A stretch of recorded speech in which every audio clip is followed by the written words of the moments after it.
Welcome back to the channel, people. Manchester United 0, Liverpool 3.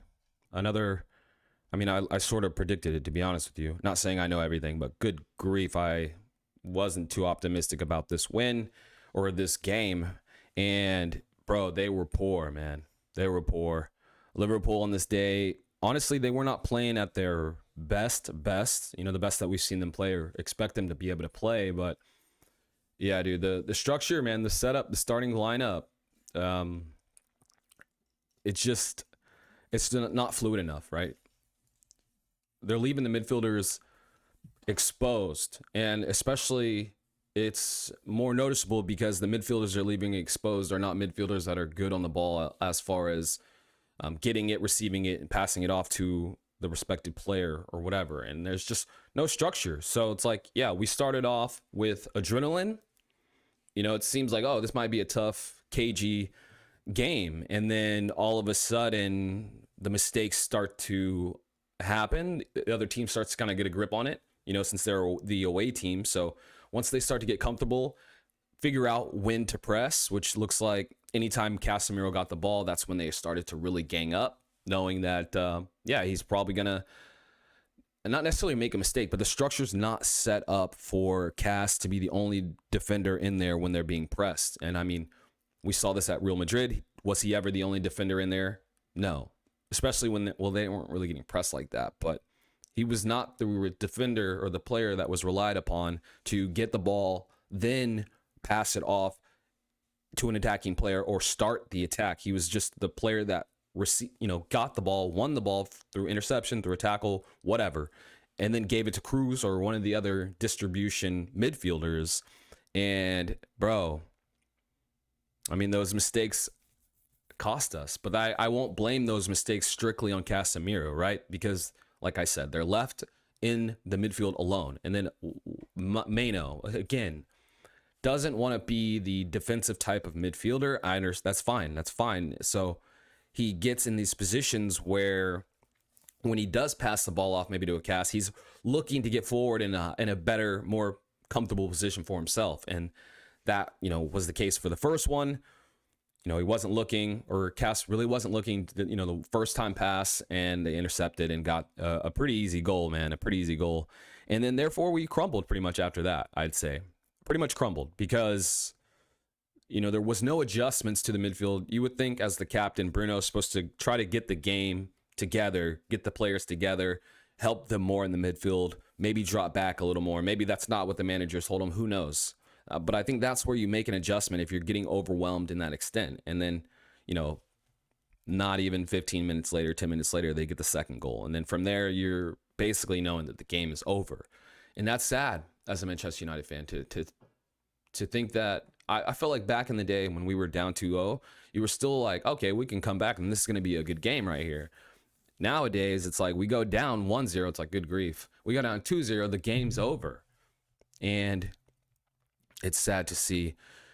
It's sad to see. I see a lot of talk that, yeah, Casemiro gave the ball away twice in these positions, but again, he's not the defender he's not the player or midfielder that's supposed to receive the ball in the press, break the press with some type of through ball or really nice pass. He's not that player.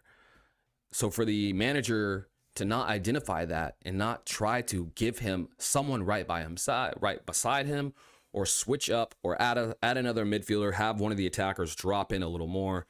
Maybe he was trying to do these things. Of course, these are the questions you'll never know the answer to, but it's just sad to see, bro. And it's not surprising either.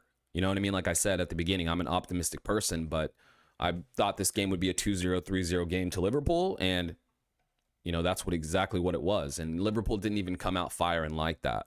They just executed off no structure. And then the defense, they're left what? Eventually you're going to give the opportunity to another team.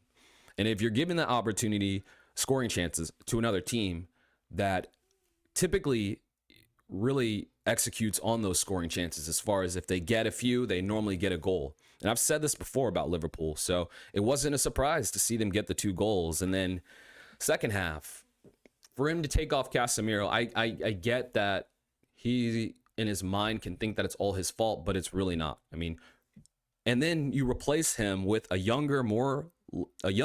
good player, but way less experienced player, and you expect him to make the change in a team like this. So the midfield is two players under 20 years old who both don't have this type of experience as far as dominating the game, like taking a hold, putting your foot on the ball, dictating the game and the play and the tempo like Pirlo would do. You know what I'm saying?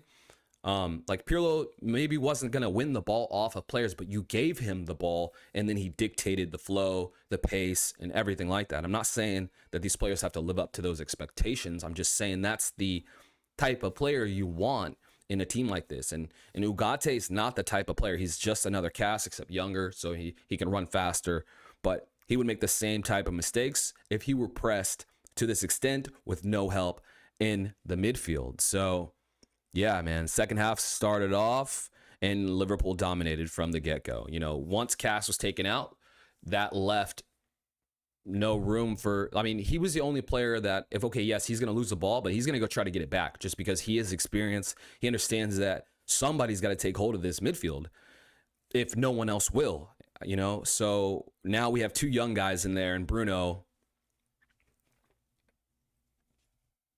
I don't know why people like him. I really don't. Like, yes, you could get onto the attacking team. Like, yes, they're supposed to be able to hold the ball up, pass it a little bit better. But again, there's no structure, so they only know one thing to do, and that's head down, go to the wings, maybe try to cross the ball in. But that's it. There's no other thing that I'm seeing. Xerxes, he's left alone again in the inside with no players that are trying to create the link-up play. Exactly, a player like Sancho is exactly the type of player that needs to be playing with Xerxes or Ahmad. I get you have to rotate players and all that, but that's another reason why we should have kept Sancho. And it's good for Sancho leaving, because now at least he doesn't have to be the blame for any of these losses if he barely plays. And you saw the difference when Ahmad came in the game. We were able to hold the ball a little bit better as far as the attacking side and create more opportunities for the whole entire team. And that's the balance between the two. I mean, and as a coach, you kind of have to get that idea, like, well, who are my players that are for the speed? Who are my players that can keep the ball, hold the ball? Who are my players that can make something happen? And who are my players that can defend when it counts, right? De Ligt balled out. It's a team game. So yes, we got three goals scored on us, but I really liked the way he was playing. He looked very calm in there. And the defense overall, yes, they got overwhelmed at points, being caught on the break in most of the goals. So it's unfortunate, you know, overall, terrible play. And I don't want to blame all the players specifically, right? But yes, you know, players like Rashford, Garnacho, not good. Bruno, not good. I don't see how Rasmus Højlund would have helped at all if he were fit. The structure, the way, like, the players in their mind, when they're being pressed like that, they should not have to think of where and what the next pass is going to be as far as where the players are going to be. They should already kind of know, right? If they're being pressed, there should always be someone to get the ball to, whether that be back or next to you. But in this case, whoever the CDM is at any given point is literally left alone because Bruno's so high trying to be the forward. Xerxes, by the time he's dropping in, we've already lost the ball. And then again, Mano, he wants to be at the front. So his whole idea is to get up forward, make things happen. And then when you're leaving that for one defender with no structure to try to break down, this is what you're going to get. And against the good teams, we're going to lose. Against the teams that we expect to beat, they're going to either draw or beat us. I mean, this is going to be this type of year this season. Let me know what you think in the comments. Do you think that it was fully Casemiro's fault? And I want you to be honest with yourself and understand who the type of player Casemiro has been in any of the teams he's played for. He has never been the player to dictate where the ball goes, how it goes, or the tempo. He's only been the bulldog in yes, Real Madrid, he had the flashy moments. He's playing with all ballers. So you're going to be able to have the time to have these flashy moments. But when you're playing for a team like Manchester United with no structure, no confidence, no players who truly want to get on the ball and say, yo, this is how we're going to play and this is what we're going to do. Bro, when you're leaving it up to one player or, again, an inexperienced player, this is always going to happen. Yeah, within 10 minutes, they got the goal again, and it was over. From then on, they were basically just controlling the ball, having fun, doing flicks. They had other opportunities to score, and they just weren't cutthroat because they were trying to do the pretty shit. So, again, not surprising. Let me know your thoughts in the comments. How do you feel about our expectations this season now that we're up against, we've faced a top opponent? Do you think that it's going to get better from here? Do you think Ten Hag will last? I honestly don't think so. The players, they gave up on him.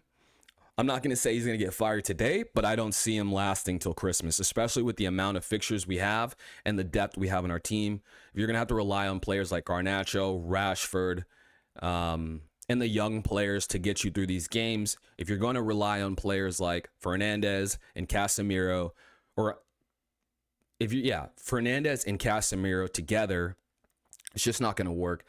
The only way that works is if maybe you drop Fernandes back with Casemiro at all times so he has somebody to link play against, so there's at least two options, or you got to find somebody else, bro, or a different structure. It's just not looking like he does anything. It's just, of course he does something, but yeah, it's frustrating. It's frustrating to watch as a Manchester United fan. If you're someone that doesn't watch soccer, it's like being a Cowboys fan and like you have all of the talent in the world, but yet it just doesn't come together in the right moments. And then every year, instead of trying to make changes, you really don't try to go for the win. I mean, the jugular, like, I don't know, very passive. I guess if you're an owner, you have a different perspective than the fans. We just want to win. Owner is just about profits. I get it, but sucks. We lost 3-0. Won't be the first time. Won't be the last time. If that makes any sense. Probably will lose 3-0 like this against City, Chelsea, any top opponent, really. Arsenal will probably lose 2-0. You know what I mean? Like, that's the type of year it's going to be. Because do we expect that we're going to get better? You know what I mean? The players that we got are not going to change this. And I don't even think that's just me being angry or anything. I'm not even angry because, like I said, I expected this result. But yeah, if you made it this far, this is a Pitch Side Report. We talk about soccer. That's the thing, man. The beautiful game. We loved it. This match day or the match weekend now's over. All the games are done. Now the international break. So we'll have some other topics that we chat about. Maybe more dissect into the structure in the midfield. I know I do want to talk about some other topics. So let me know what you think in the comments. If you made it this far, I really appreciate you watching. You guys have a blessed day. And leave a like, subscribe if you're feeling the vibe. All right. I'll see you guys next time. Later.